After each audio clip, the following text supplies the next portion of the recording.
Hello everyone, welcome. My name is Phoenix and this is the Consumer's Guide to Filmmaking. Star Wars, The Book of Boba Fett, 2021 to 2022, Jon Favreau. Taking place shortly after the events of Season 2 of The Mandalorian, Boba Fett has assumed the mantle of crime lord on Tatooine, once held by Jabba the Hutt. While attempting to consolidate power, Boba runs afoul of the Pike Syndicate, who are looking to run drugs on the planet. With the Pikes looking to take him out, Boba must assemble an army and take down the Syndicate before his reign becomes short-lived. This was weaker than The Mandalorian, but this was still an entertaining watch.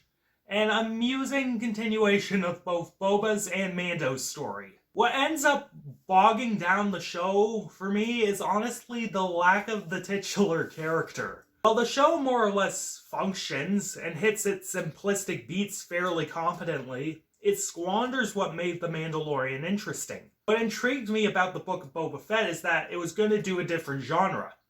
While Mandalorian was baby's first Western, Book of Boba was gonna be baby's first crime drama. Boba Fett was gonna be Tony Soprano, but in space, ruling the game and whatnot. The first few episodes were like that, and I dug it, with the backstory of how he survived the Sarlacc pit sprinkled in. It was fun. But around episode 4 or so, it stops being about Boba Fett, and it just backdoors a third season of The Mandalorian in there. It ends up being about Mando, Grogu, Luke, and whatnot. That massive detour, while it serves a purpose in setting up the finale, was really disappointing.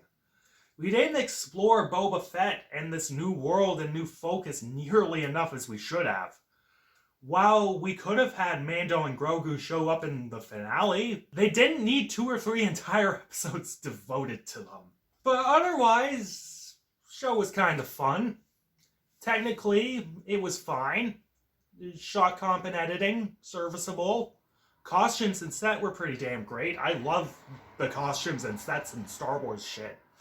I love the look of Tatooine and the various cities. Also, I loved Jabba's throne room.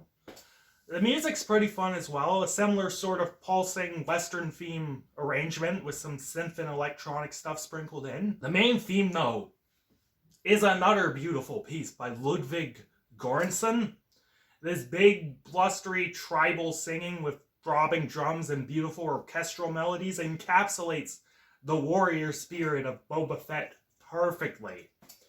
The special effects in the show were also pretty good most of the time, but when fucking Mark Hamill shows up with his de-aged CGI face, I just lose my shit. It's Uncanny Valley at its fucking worst, and there were people out there defending it for some reason. Fucking stop it. Reevaluate things. Acting-wise, once again, it was fine.